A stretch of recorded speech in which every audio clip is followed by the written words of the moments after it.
So it's Sunday Fun Day, and we're at Sweet Lucy's Barbecue. About to go meet up with my friend Julia, and it's time for a vlog. My name is Julia Marie Young. I'm from Northeast Philly, born and raised. Cool. My family's been in Philly for like over 200 plus years. Shit. So you're legendary. Yeah, in some sorts. Yeah, we could say that. My family's originally from like Kensington and Port Richmond. Cool. So we moved on up after, Gotcha. Things weren't super cool. That's real. So lived there my whole life.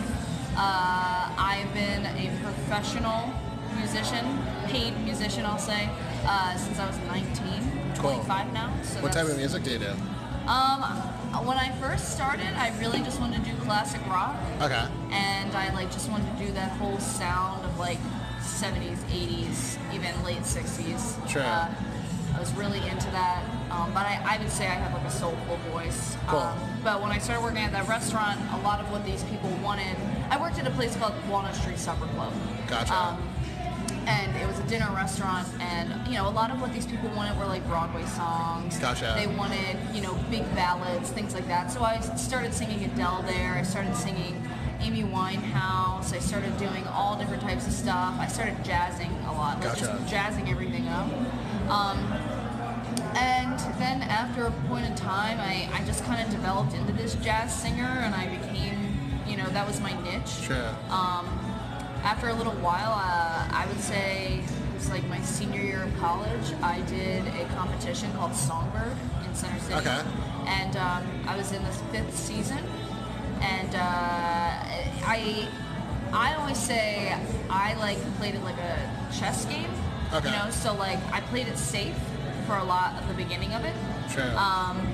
And I kind of didn't do anything too risky to make myself fall back. Sure. And then I made my way all the way to the end. And when I got to the end, I actually showed the guns and brought a full band. And then they were like, So you have a band in the back when you're doing Songbird? When I was doing, well, not all the time, but I did prefer live accompaniment. It's hard. I mean, I have nothing against people who do tracks. You can't always afford Sure. it. But if I had the ability, I always went for somebody who could play guitar, or I would try to get a full band, or someone to play piano. Always went for it. Sure.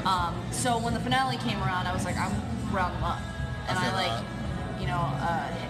hit up a guy I used to work with, Mark Nucera. He plays drums, and I was like, he's the most professional one I know. Cool. If he hears it, he'll be so fucking pissed. Working with professional drummers is so relieving. Yeah, well, it's also just how many people say they play drums, or how many people say they play guitar, and they're not actually True. good, That's real. So it's well, I knew he'd be about it, so he's yeah, I'll do it, and then I knew him from high school, so he knew other people from high school that also did music, and he was like, oh, we can get these people and these people, so we rounded together, got some stuff going, and we did 3 or 4 pretty good songs, and then I wound up having a concert, and I just started doing little gigs here and there. I went to London for a while. Was it like a tour, or you were just there? I wish. No, I studied abroad. I blew a grand. Either way, 10 grand. it's still awesome. Yeah, it was awesome, and I sang a little bit while I was over there, but it was nothing paid. It was Did just you play with anybody? Or? I sang at a blues bar. Okay. Which is funny, thinking of a blues bar in London. Sure. But it was fun. But Eric Clapton. Yeah, exactly. He's like the father of London blues. Yeah, exactly. I totally made that up. Jazz is really big there too. I learned that in high, English lit. It's I had no idea that Gotcha. blues and jazz were so big over there. But True. Anyway, yeah. So when I did that, I came back and things kind of died down a little bit, but I was gigging here and there. A lot of the reason I haven't done a lot of music is money. True. I've been struggling a lot with being to afford stuff, so True. I kind of just take what I can get here and there. That's real. From a gear perspective, or yeah. Yeah, it's just kind of I want to be able to pay everyone. I don't think anybody should have to do anything for free, and I like to pay for quality. That's real. So I recently did a set at Connie's Rick Rack, and I did it all to a track, and the reason was because if I was going to do live music, I wanted to be able to pay everyone. That's real. I didn't want to have to like beg anybody. That's a solo artist struggle. Yes. Because like I'm a solo musician, and like, granted, I have had people that want to play with me, but like touring solo or playing out solo versus playing out like with a band, it's like two different battles. Because it's like, you know, you might have made $150 like that gig, but it's like $150 divided by 4 or 5 dudes. Yeah, exactly. You're literally playing for nothing, and like it's not like you want to do it for the money, but it's like it's a struggle. I know. So I definitely resonate with that. It's a lot. So yeah, I mean, that's a lot of how I've felt over the years. It's just like I want the quality. I don't want to do shit stuff. And, True. you know, doing different gigs, especially when you first start off. And when I was a young 20-something, like people could True. use my time and my, you know, and underpay me and whatever they wanted to do all the time because I was, you know, True. breaking into it, and I didn't have anybody behind me like, don't do that. You True, know? true. Because you just kind of have to like, especially when you're that young.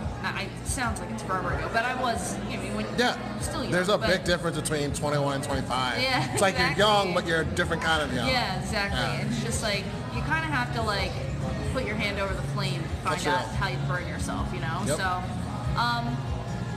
I mean, that was another thing. It was just like I wasn't sure who was or wasn't, you know, treating me appropriately when it True. came to payment. True. So, or just like booking me. But I think trying my hardest not to say anything too snide. So give me a minute. We're not throwing any shade. I know. How about we talk about food, eat a little bit, and then talk some more.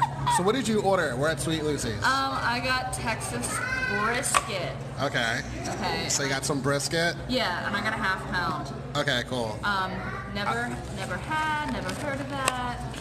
I got Well, I have heard of the same thing, but a sandwich. So I'm not going to show the people the same thing.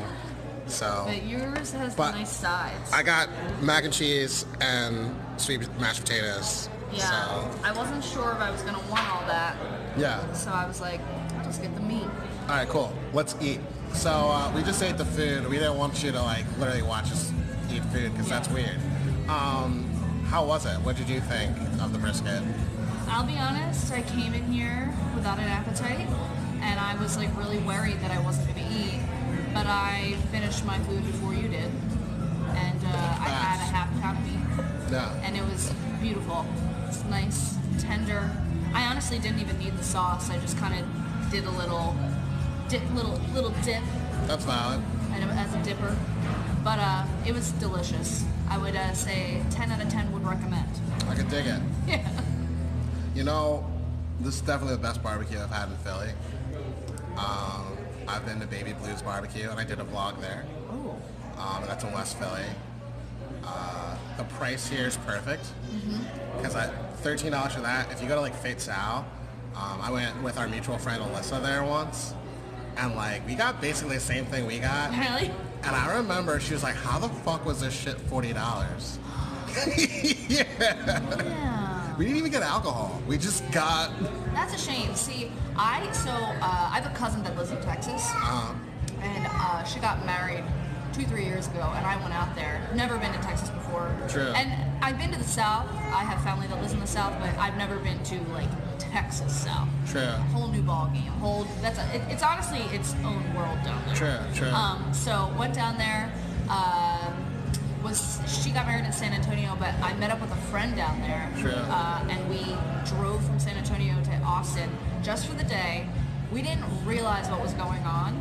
It was South by Southwest. Really? Yeah, So I was played like, South by Southwest. Oh my God, It's that's amazing. insane. So we're looking for a place to eat. It's like, I don't want to like do these like $40 menus. Like, fuck that shit. Let's just go to a barbecue place. This is honestly comparable to that Texas barbecue place. In price and in just like the vibe. Yeah, and same thing. Just like somebody comes over, brings you your meal, Yep.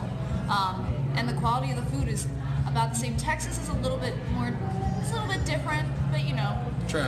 it's a different crop. Yeah. So it's like. My brother lives in San Antonio, so Oh really? yeah, I've been to San Antonio cool. and Yeah. Austin, so I I completely love get that. Texas. I fell in love. I was like, I could move here. True. Every time I go to another big city that I really like, I'm always like, I wonder if I can like move out there. I But feel I'm like, that. I have no money. I'm like I that. can't go anywhere. I'm like that everywhere every time you hit the I thing, it know. goes down. It's all good. Being like a mom, like, But every time like I go on tour, I get the same exact vibe, and I get that. Like, yeah, you play the show, you go sightseeing, you're like, I know. I could restart here. And I you're think like, it's somebody was explaining this to me. So like when I came back from London, and a lot of people have told me this, like you get traveler's depression. So I was there for 6 weeks, and while I was over there, we went to Brighton Beach, we went to Oxford. Obviously, we were all over the city of London. I lived in historic Kensington, and it's like a beautiful old home. sure. We would consider it Victorian. I was in Amsterdam, I was in Barcelona, like, and you realize when you travel like that you're having experiences just like when you were a baby, because everything's brand fucking new. You've never seen it before. You've never heard it before. You've never smelled it. Nothing. So you're kind of like getting high off it. You're like, Sure. oh my god, I love this. It's so great. Yeah. And then when you get it taken away, and they're like, oh, no more new experiences. Sure. You're like, Yeah. what happened? Yeah. Like, that was so great. No, that's very real. So I feel like that's one of the reasons why when I go to these places, I'm like, I want to live there. True. But it's funny. So like I studied there, and I strictly studied there. But I had a friend that went to London and True. did an internship program. So she took a class online, but her other class was like 6 credit paid internship at like a marketing firm or True. something. And she hated it. Because, Damn. and a lot of people we were meeting that were from America and came over to work there were like, I don't like working here. True. So like, you know, I always say to people like, I have to constantly remind myself I'm a tourist. You know, like Yep. I'm not out there living as like a human being. I'm just there like in a bubble looking at this world around me, like going to happy hour every night. Experiencing and adulting are two very different Yeah, things. exactly. It's So almost like, can I adult here? yeah, It's not going to be any different because I know. you still got to pay taxes. I know, exactly. It's very real. So you mentioned studying, and like I want to bring back like music. Like, Yeah. did you study music or? I mean, yes. Okay. When I was in the 2nd grade, I started playing saxophone. I played Okay. saxophone from 2nd grade to senior year of high school. So 10 years. Okay. I probably would have continued on with it, but I started playing clarinet. Okay. And I like that a little bit better. So I still actually play that here and there True. for my church True. when they ask me. I don't even think I can play a saxophone. Like I don't have the embouchure anymore. I don't have True. the muscles in my mouth. But yeah, I started with that. And then when I was in like the 4th or 5th grade, I started doing choir. Okay. Did that into high school. Did the musicals in high school. Did the choir. I was doing all music stuff True. all the time. And then I got kind of worried about how I was going to make money. And let's continue back to like your struggle with making money. So, and like where you want to be with music. What did you want to do? What did I want to do? Like, no, not what did you want to do. Like, what did you not want to be like with your sisters? Oh, I'm sorry. Yeah. So, yeah. But when you said that question, I was like, wait, what are we talking about? No, that happens. But yeah, so I just kind of got scared. And I also, for some reason, had this really big fear that I wasn't going to get into school for music. Like, I was like, I'm not going to be good enough. Sure. I'm not, like, I just had so much self-doubt. I mean, everyone's their toughest critic, and I always will be. True. Like, I'll always think somebody's better than me. And, you know, when I was thinking of going to schools like Temple or UArts, I was like, they're not going to let me in because of this or that or blah, blah, blah. It was like a very big internal struggle. So when I went into college, I decided to do communications, which, looking back, like at the time, it was like I wanted to write for TV shows, Sure. and I wanted to, because along with music, I also was heavily involved in like communications in high school. Like I was the managing editor of the paper. I was in the TV studio every morning. I did yearbook. Like I really liked my writing. I realized that I really liked that at a young age. So I was like, ooh, maybe I'll turn that into something. LOL, communications degrees are like fucking horrible. Like nobody's like, oh, you're a communications degree? Like, oh, you can just be a copywriter. Like, Take that, education system. yeah. So yeah, I got the degree, and I mean, it didn't do me too much in terms of what I wanted to do with it, which was either copy or art direction and advertising. True. A lot of that's my own fault. I should have taken the time to like build a portfolio or like, you know, try and get different places to work. I just didn't. I had a different mindset. And then, of course, toward the end of me being in college, I started to get back into music. So I was like, all right, we got to figure out a way to build this, you know. So with all that all being said, on the other side of things, when I was working in the restaurant industry, in that singing restaurant, I saw a lot of my friends who were doing music stuff really struggle with money. And a lot of them were trying to find day jobs, but they were having problems getting a day job because they've never worked in an office before. Or they've never done this or that. So I was like, I'm just going to get an office job. So I've actually been working in billing for like the past year, and it's done me good because now I'm up to like a pretty well-paid job. But I've been waiting for a job like this to come so I can start doing the things that I want to do. And that's valid, and I completely resonate with that because like I went to school for psychology, and like then ended up going from psychology to business psychology. And I got a master's degree, but I picked up guitar at 18, right? So like I didn't think I wanted to do music because I didn't think I was good enough. But it wasn't until like my senior year, people were like, no, you are good enough. Just keep practicing. Yeah. And then like when grad school was over, I wrote my first album as A Day Without Love. Yeah. And I like picked up on the same thing that you picked up on. Like, you do need to have money. It's like one hand feeds the other. And then it's like, then as you're like working that day job, your music slowly picks up, and then like it just ebbs and flows, and then like you start creating merch, and then your merch starts paying for music, and then after the merch paying for music, your music starts paying for music, and then it's like, wow, I have a salary, and I did it myself. I know. I mean, I'm not there yet, but like that's where it should be going. Yeah, you know? I agree. So I definitely feel that. Yeah, it's if I didn't have student loans, I'd probably be one of those crazy artists that like live out of the back of the car and just fucking go ham. True. Those loans, they had a large hold on my life. So unfortunately, like it takes up a lot of my existence. I am very fortunate to have been asked to be in a house band for a downtown event hall. Okay. I don't know why I didn't just say venue. It's a place where they play music sometimes. And that's going to be pretty well paid.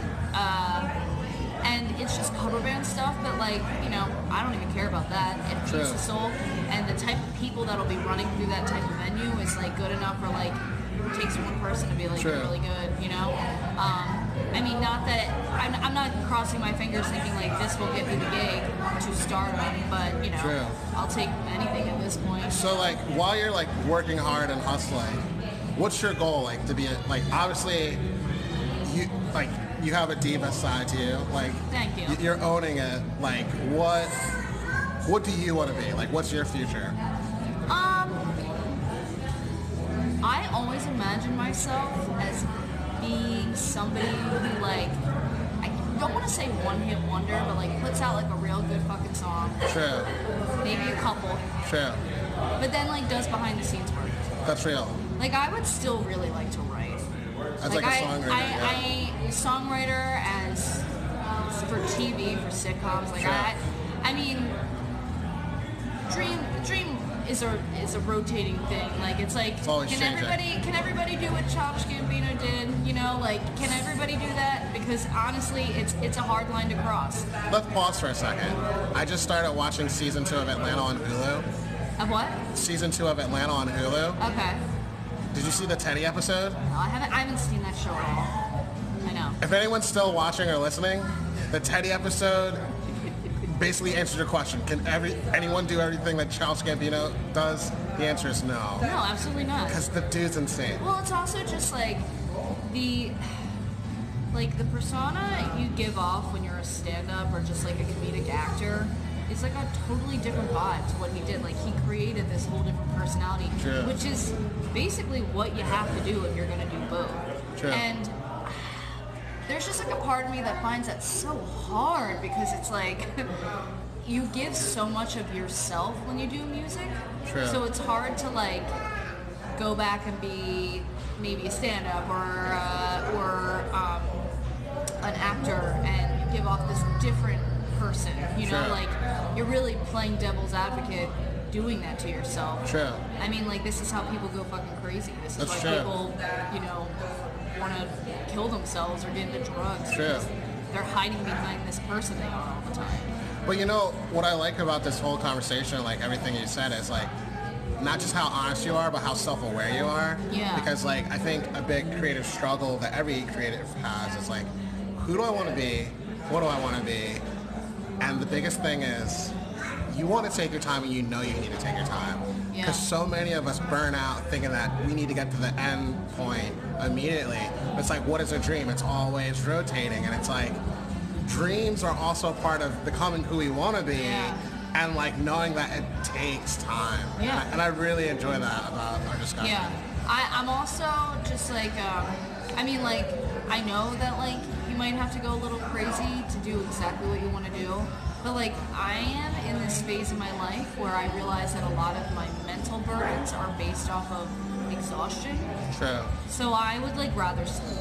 If you want me to do something and I am really not there, it's because I would rather sleep. Like I've realized over the years, like, oh my God, the reason I feel like shit, or the reason I, you know, I'm gaining weight, or the reason I haven't, like, I'm so messed up there, or I'm not thinking straight, is because I'm not sleeping enough. True. And I Self-care. it's a lot of self-care. Yeah. And you have to find a good balance, just like a really good balance. Find ways to just take care of yourself all the time.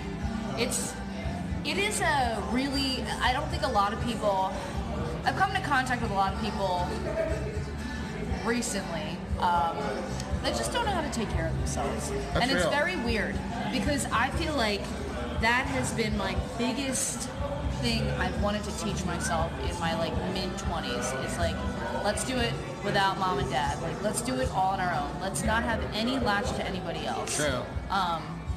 You know, don't constantly have the thought that you need somebody else to push you. I'm like currently in like a really like fine state of my life. You know, I just kind of am like proud of myself for like getting this nice job and moving forward and, you know, singing where I want to sing and singing, you know, doing what I want to do. You know, like I talked about doing jazz and blues earlier. I love that stuff. Do not get me wrong, but like from day one, I just wanted to like rock out. Like I've always wanted to. You know, like I'm like, you should say like a former goth girl. Like I loved like Rob Zombie and Hot like topic. yeah, I had like a pair of Dancing. UFOs and shit. I mean, I'm wearing an embroidered leather jacket. Yeah. You know, I have a nose ring. There's Sure. some remnants are still there. True. But it's like, it's just like, that's what I always aspire to do. And like, in the last couple weeks, like I've just been kind of singing exactly what I wanted to sing, which are like these heavy rock songs and stuff. And I like really enjoy it. If there's one thing I would like go that I like more than anything, it's like Motown. Like I love me singing like Otis Redding or Sitting Sam on the Cooke. dock. Yeah. Yeah, like all stuff like that. I love that type of music, but it's nothing. It really isn't anything against jazz. I love jazz. It's just I always felt like with jazz, like I was trying to chase something, and True. it's really that I didn't 100% want to do jazz. I wanted to True. do something else, you know? And you will. I Yeah, believe it. yeah, thank you. No problem. So that's one of the reasons why I love doing the cover band stuff, is because you're doing a wide range of stuff, and it's kind of like a no harm, no foul, and you just kind of try yourself out with like all this different type of music, and you're like really see what you can do. True. Now, like, excuse me, when I was in Songbird, they wanted you to do all these different genres, but like The Voice, they always wanted you to do your twist on it. So like, yeah, I was doing all these different genres, but like they all just sounded like a jazzy version True. or like a slowed down version of something it already was. Like True. so many indie singers do. Like how many times have you heard Hey Ya redone or Toxic by Britney Spears? Like I blame that on YouTube. But yeah, seriously. exactly. But Like you're everyone right. wants to do some like kickback acoustic version, True. and that's great. But really pushing someone to their limit is like having them truly sing in the genre. Like try to make yourself And sound- rearrange it. Yes, You're like right. like try to not like yeah maybe bring down the key or like you can change the tempo a little bit. Like really try to sound like that and see if it works, because your voice is constantly changing, and like what you do and don't sound good with is also constantly changing. So like I do like jazz, don't get me wrong, it's great, but like what I think I sound best in is more on the like soulful side, you know? I love singing more of like a Motown soulful That's the song. stuff I grew up on. Yeah, and it's So I just get like that's more of my style, and you have to kind of like I said, you have to put your hand over the flame to show like how you're gonna burn, you know? So it's like you have to do all these different things. Sometimes I'll listen to myself from 3 years ago, I'm like, I do not sound like that anymore. True. I don't sound like this anymore. I don't sound like this anymore. And so I'm getting to this point now in my singing career where like I'm starting to hear what I sound like. I'm also starting to tell when I conform to a sound. Like sometimes it's just best to sing that song like you sound like that person. True. If you can.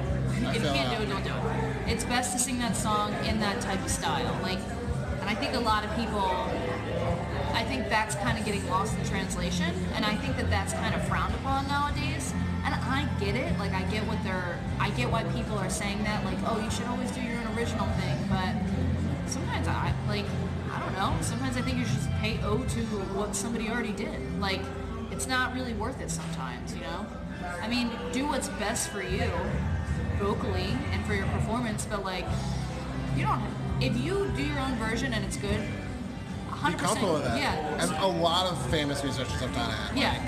But also, like, if you want to sing it how they sing it, like, no harm, no foul. I give it to anybody. Like, how many people have redone Love Song? Yes. You know? Oh my God. It's just like, yeah. It's so. I don't know. I don't know how we got all the way here. No, I mean, I have one last question for like a wrap up. Like, so now that we know who you are, what you want to do in your future, how you're approaching it, how you're taking care of yourself, your insights, where you've been, like, what would you have to say for like people you'll collaborate with in the future, and what are your last remarks? For the people I want to collaborate with? Yeah. I'm here. I'm ready to work. I'm looking for people. I feel like I'm gonna come off like such a bitch. I'm looking for people that are actually going to pull through. True. Like you, I knew you were legitimate because like at the day after you asked me, you hit me up the next day and you were like, okay, just wanted to confirm. And then like midway through, hey, when do you want to do this? Like that's professional as fuck. That's what I know. Thank you. I could not tell you how many people have been like, oh, I want to jam, or I want to learn this, or I want to do this, and then just like nothing. True. Or it comes time and it's like they're like, I don't know what's going through their head, but it's like, or you wanted to write, you wanted to make music, but like nothing came of it. It's like you're wasting my time. True. You know. So I'm looking for people who are like really ready to do shit. True. Like if you want to do something, let's do it. And I'll do music, but also like if someone wants to write, if someone wants to do anything like that, like I'm down with that too. Like, True. You know, I'm just looking for people who are like hard workers. Should I put your contact, like email, for people, like in case someone wants to find out? If they want like, to. do you have recordings out yet, or no? I have recordings that I want redone, but I have I have a SoundCloud. So if you want to follow SoundCloud, email Julia. Yeah. I'm not gonna put it out there. What's my name on SoundCloud? Oh, yeah. I mean, they're not horrible. I don't think I personally sound bad, but True. the instrumental's pretty good. Gotcha. So that's where we're at. Cool. Well, it was a pleasure talking to you. Thank you. This episode is dedicated to Alyssa Feldman. We miss you. Peace, peace. Alyssa's in Florida. Yeah. So she's still here with us. don't be sad, everyone. All right. Peace.